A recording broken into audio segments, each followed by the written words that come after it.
The summer heat clung to the air like a damp blanket, but inside the old colonial home on Maple Street, it was stifling. Not from the weather, but from the silence. It was July 18th, 2021, when police responded to a welfare check on 36-year-old Lena Moritz, a well-known art teacher in the quiet town of Fairview. Friends hadn't heard from her in days. She wasn't answering texts, calls, or even her daily social media check-ins. Her small house was locked from the inside. No signs of forced entry. Everything in its place. At first glance, it looked like she had simply stepped out. Then the officers found the attic ladder slightly lowered. That's when they saw her. Lena was hanging from one of the thick wooden beams. Her feet dangled just above a stack of unopened moving boxes. Her hands hung limp at her sides. And her face. She was smiling. It wasn't the faint, peaceful kind of smile often described in suicide notes or novels. It was wide, unnatural, as if her lips had been pulled upward and held there. Detectives froze, the beam of their flashlights cutting through dust motes. There was no overturned chair, no note in sight. The rope was tied in an oddly complex knot, one not typically used in hangings. The attic floor was spotless. No scuff marks, no signs of a struggle. Within hours, the question rippled through the community. Had Lena taken her own life, or had someone staged this scene? To understand the mystery, you have to understand Lena. She wasn't the kind of person you'd expect to vanish into tragedy. Friends described her as vibrant, witty, and a little eccentric. She taught at Fairview High School, where her art classes were always full. She loved painting eerie dreamscapes, mixing beauty with unsettling imagery. Lena had a close circle of friends, though she kept much of her private life private. She had no children, was single after a long breakup 2 years earlier, and lived alone in the house she inherited from her grandmother. What stood out most was her obsession with hidden spaces. She loved attics, basements, abandoned buildings. Every old house has secrets, she once told a friend. Police quickly learned that Lena had been working on a new art series she called The Smiling Ones. The series depicted portraits of people with exaggerated, unsettling smiles. Now, she had been found dead, wearing one. From the start, investigators weren't convinced it was suicide. For one, the smile. Forensic photographs showed her lips had been physically manipulated after death. There was residue, possibly glue, at the corners of her mouth. Second, the knot used for the hanging was a double constrictor, a style more common in maritime work than in self-harm cases. Lena had no boating background. Third, there was no suicide note, not even on her computer or phone. Instead, her last phone search had been, "Attic latch won't close properly." Her text history showed a strange conversation 2 nights earlier with an unknown number. The final message from Lena read, "If you're coming over, use the back door. Don't knock." The number had been disconnected. The last confirmed sighting of Lena was on the evening of July 15th. Security footage from a small grocery store showed her buying a bottle of red wine, bread, and a pack of batteries. She smiled at the cashier, wearing a loose sweater despite the heat. The cashier remembered her clearly, not because of what she bought, but because she seemed distracted, glancing over her shoulder as if someone might be following her. A neighbor later told police she'd seen a tall man in a dark hoodie walking down Lena's driveway that same night. When asked to describe him further, she hesitated. He was wrong somehow, like he didn't belong in his own skin. The police report simply labeled it, "Possible witness suspect." Crime scene investigators combed through the attic for anything that could point to a suspect. In the far corner, beneath the insulation, they found something odd, a second rope, neatly coiled, with a hook attached. And near the hatch door, a faint shoe print in dust. Size 12. Too big for Lena. The print matched no one in her family or close circle. Detectives also discovered that the attic light bulb had been removed and placed in a small box, forcing anyone entering the attic to rely on a flashlight. It was as if someone wanted total control over the scene, and what Lena saw in her final moments. Forensic pathology revealed something chilling. Lena's facial muscles had been stitched, yes, stitched, into the upward curve of a smile. This was done after she died.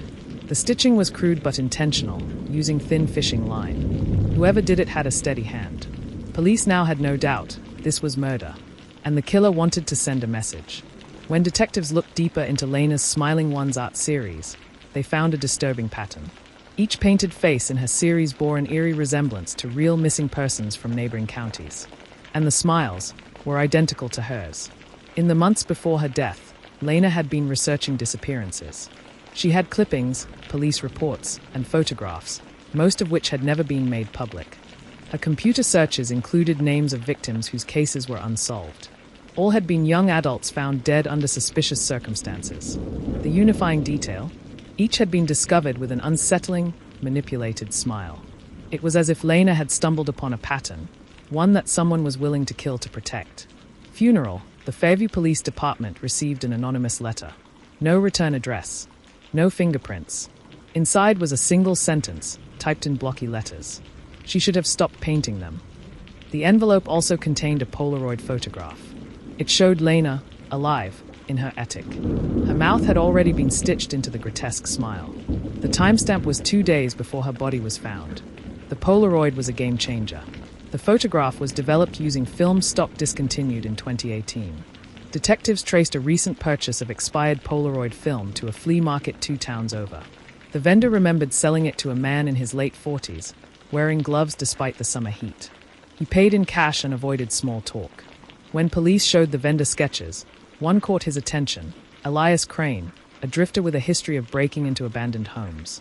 Elias had once been a suspect in a disappearance in 2015, but the case fell apart due to lack of evidence. As detectives dug into Elias Crane's past, the picture grew darker. He had lived in multiple states, always renting upper-floor apartments or attic rooms. His former landlords reported strange smells, late-night hammering, and a tendency to disappear for weeks at a time. More disturbingly, several unsolved murders across 3 states matched Lena's case. Each victim posed with an unnatural smile. Lena, it seemed, had unknowingly painted portraits of his victims, possibly after recognizing him as the man from her own research. Now, the question wasn't whether Elias Crane killed Lena. It was how many others he had claimed. Detectives issued a statewide alert for Elias Crane.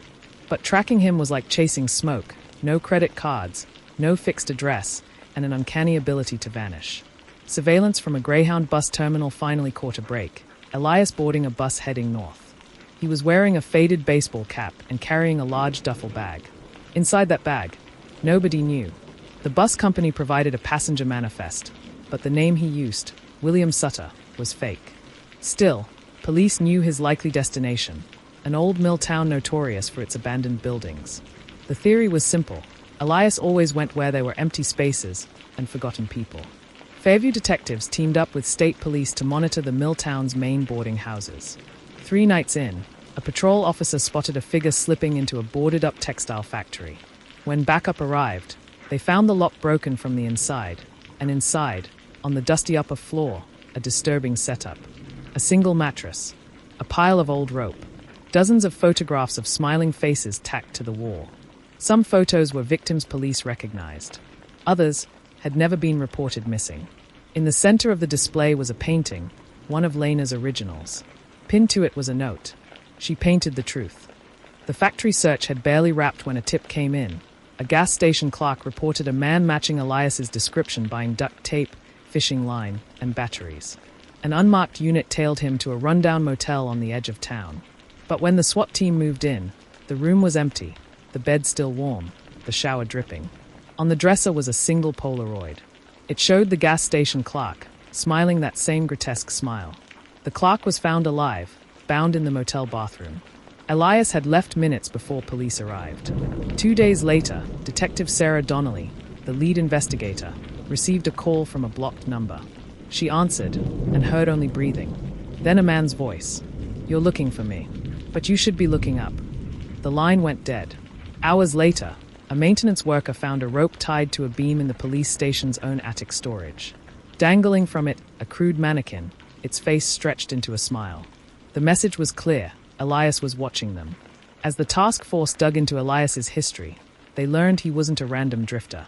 He had been a child living in foster homes, often locked in attics for punishment.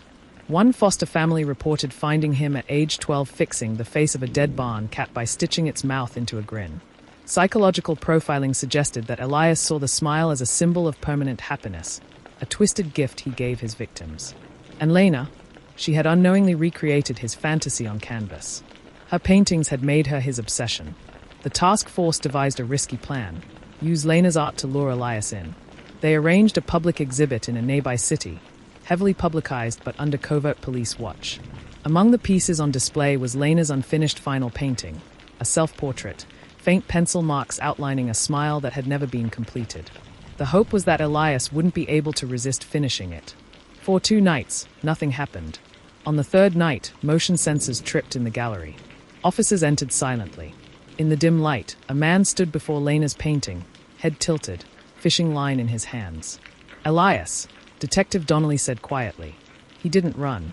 He just smiled and whispered, "You finally found me."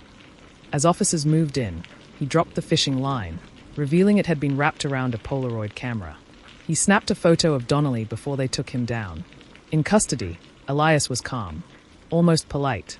He admitted to Lena's murder, and to at least 14 others over 2 decades. He called them my smiling ones. When asked why Lena, he said, "She saw me before I was ready to be seen. She understood, the attic is where smiles are born."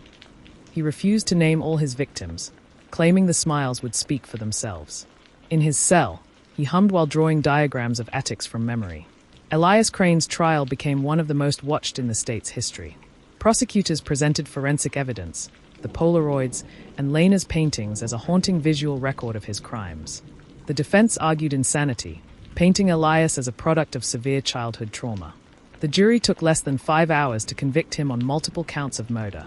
He was sentenced to life without parole. But even after sentencing, Elias would occasionally turn to the court gallery and smile. Lena's friends and students held a memorial art show in her honor, displaying her works without alteration. The final painting, the unfinished self-portrait, was left exactly as she'd left it. Detective Donnelly kept one piece of evidence locked in her desk, the Polaroid Elias had taken of her the night of his capture. In it, she's not smiling, but in the corner of the photo, faintly, is the shadow of a man's face, grinning. It remains unclear how it got there. If you found this case as chilling as I did, remember, what we see on the surface is rarely the full story. The truth can hide in the darkest corners, sometimes right above your head. Subscribe to True Crime Hub so you never miss the next story that will keep you up at night.